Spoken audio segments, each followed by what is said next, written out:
আচ্ছা, ইলিয়াস এবং পিনাকি এদেরকে মনে করেন আপনারা যারা আমাদের পক্ষের লোক, বঙ্গবন্ধুর, আওয়ামী লীগের এবং বাংলাদেশপন্থী লোক যারা, তারা তো আমাদের কথা শুনবেনই।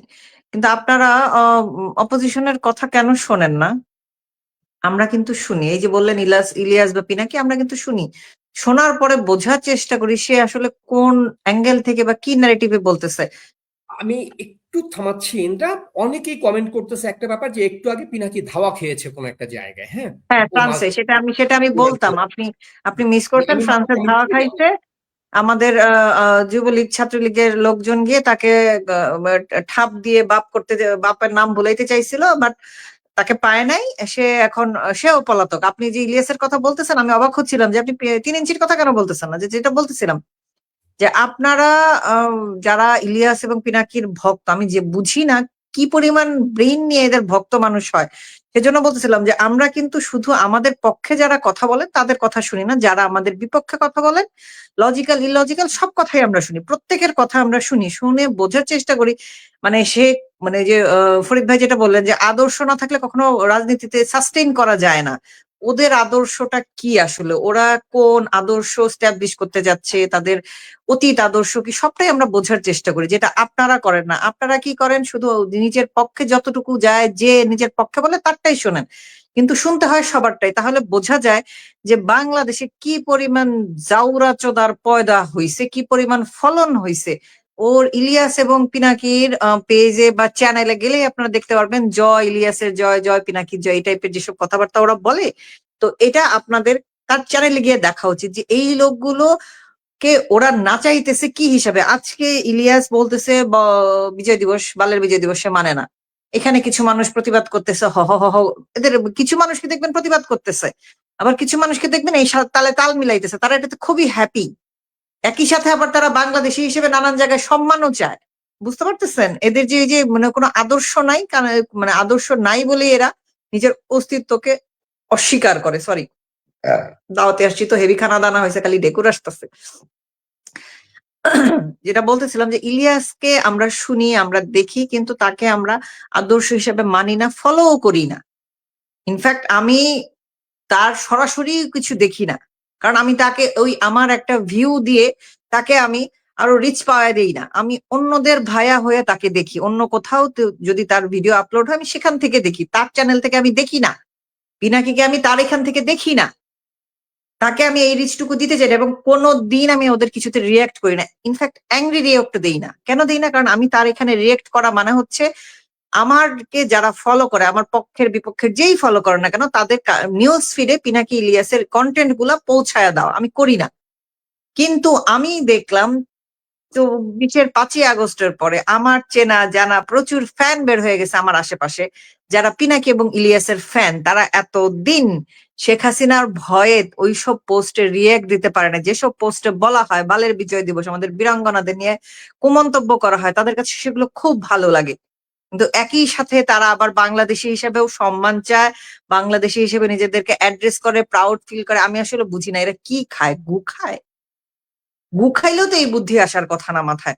এই কুত্তা, এই যে গু খায়, রাস্তার নেড়ি কুত্তা, তার মাথাতেও মনে করেন মালিকের প্রতি ইয়েটা থাকে, লয়ালিটি থাকে। এদের নিজের দেশের প্রতি এইটুকু লয়ালিটিও নাই যে যে লোকটা এই দেশের ন্যারেটিভে, মানে ন্যারেটিভ বলতে কি, এই দেশের স্বাধীনতার যে মূল স্তম্ভ সেগুলাই বিলিভ করে না, সেই লোকটাকে আমি কি করে এই 1 ইঞ্চি বা 3 ইঞ্চি স্পেসটা আমি দিচ্ছি, তারা এটা বুঝতে পারে না। কিন্তু তারা তারপরে সাপোর্ট করে যে আমি জানি না আল্লাহ এদের কি খাওয়ায়া পাঠাইছে, কি দিয়া বানায়া পাঠাইছে, আমার বোঝার বাইরে। আমি এদের মানে এদের নিয়ে আসলে গবেষণা করা উচিত যে এদের ব্রেইনে কি পরিমাণ ওই যে বর্জ্য পদার্থ থাকলে এরা ইলিয়াস এবং পিনাকির ফ্যান হয়। আমি আমি খুবই হতাশ হই।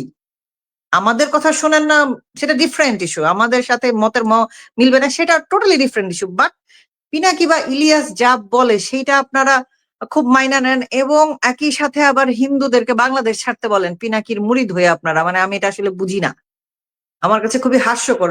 আজকে এই যে ইলিয়াসকে আমেরিকার পুলিশ খুঁজতেছে, ইলিয়াসের পেজ মেটা উড়াইয়া দিছে, পিনাকিকে ফ্রান্স থেকে বের করে দেয়া হইতে পারে, আমি এরকম কথা শুনতেছি। আমেরিকা যেহেতু স্টেপ নিচ্ছে ইলিয়াসের এগেস্টে, ফ্রান্স এরকম সাধারণত করে না অ্যাসাইলাম সিকারদের। বাট পিনাকি যেহেতু কি জানি বলে এটারে, ওয়ার্ড গুলো আমার মাথায় আসতেছে না এই মুহূর্তে, যেটা বাংলা ওয়ার্ড যেটা হইতে পারে যে শান্তি বিনষ্টকারী, এর চেয়ে ভালো বাংলা ওয়ার্ড আমি পাইলাম না। শান্তি বিনষ্টকারী হিসেবে কাজ করতেছে, ইনফ্লুয়েন্স করতেছে অন্য দেশের মানুষকে অশান্তি দেওয়ার জন্য, নিজের দেশে অশান্ত ভাঙচুর করার জন্য, সেই হিসাবে তার উপরে স্টেপ নেওয়া হইতে পারে, আমি এরকম শুনছি, আই এম নট শিওর। তারপরও দেখেন, সরকার কিছুটা হইলেও, ওই দেশের বিদেশি সরকার তার আমাদের কথায় চলে না, বাট সোশ্যাল ইম্প্যাক্টটা দেখেন। আপনারা যেটা বুঝতে পারেন যে সোশ্যাল ইম্প্যাক্টটা কি, আপনাদের কাছে মনে হতে পারে এগুলো এখানে বলে ব্যাডার ব্যাডার ব্যাডার ব্যাডার করে একই কথা প্রত্যেকদিন কয়। ভাই, আপনি ছোটবেলায় ABCD যখন শিখছেন, দিনে 500 বার A to Z পর্যন্ত আপনাকে মুখস্থ করাইছে আপনার মা, আপনার বাবা, আপনার টিচার। তারপর এখন আপনি চোখ বন্ধ করে মনে করেন কলমা যত স্পিডে না কইতে পারেন, A to Z তার চেয়ে বেশি স্পিডে কইতে পারেন। এটা হইছে বারবার বলার কারণে শিক্ষাটা। সেরকম আমার যে ইতিহাস, আমার যে আদর্শ, আমার যে ঐতিহ্য, সেটা আমি বা আমরা বারবার বলবো, সেটা বলেই যাব, কারণ প্রজন্ম তো থেমে থাকে না, প্রজন্মকে বারবার বলতে হয় এবং সেই বলাটা থেকে যায়। এই জন্যই মুজিববাদের শেকড় এত গভীরে, যে এরা মুজিবের বাড়ি ভেঙে দিছে, পারে নাই, মুজিবের কবর ভাঙতে গিয়েও পারে নাই, কোনোভাবেই মুজিববাদ না পেরে এরা হাল ছেড়ে দিছে। আর আপনাদের মহান নেতার ফেসবুক পেজে চিল্লাইতে হয় আপনারা ভুলে যায়েন না, ভুলে যায়েন না। তোরা মুজিবকে ভোলানোর হেন কোনো চেষ্টা নাই যে গত 50 বছরে করেছে। আমি 16 মাসের কথা বললাম না, কারণ গত 50 বছরে অসংখ্যবার এরকম হয়েছে।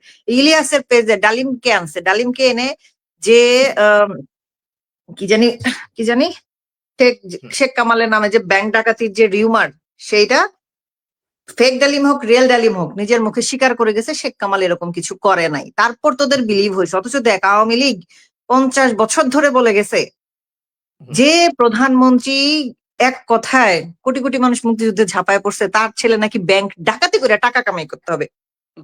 এইটা একটা কথা যে প্রধানমন্ত্রী এক কথায় বিলিয়ন বিলিয়ন ডলার তার বাসায় চলে আসে রাশিয়ান প্রজেক্ট থেকে, তার ভাইকে নাকি সেই 75 সালে 74 সালে ব্যাংক ডাকাতি করতে পারে, বা ব্যাংকে গিয়ে কইলি হয় আমি শেখ মুজিবের পোলা, আমার ব্যাগ ভরে টাকা দেই।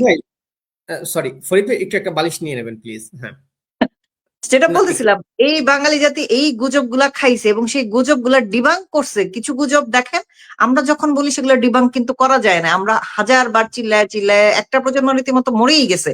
শেখ কামাল ব্যাংক ডাকাত ছিল না, আরেকজনের বউকে তুলে নেয় না, এসব বলে বলে লাভ হয়েছে, লাভ হয় না। তারা কিন্তু দেখেন সেই ব্রেনলেস ইলিয়াস যখন ডালিমকে আনছে, তখন তাদের বিলিভ হয়েছে না এটা সত্য কথা, শেখ কামাল কিছু করে নাই। ভাবতে পারেন আপনি ওদের ব্রেইনটা কোন লেভেলে, যারা পিনাকি এবং ইলিয়াস রে বাপ আমরা মানে।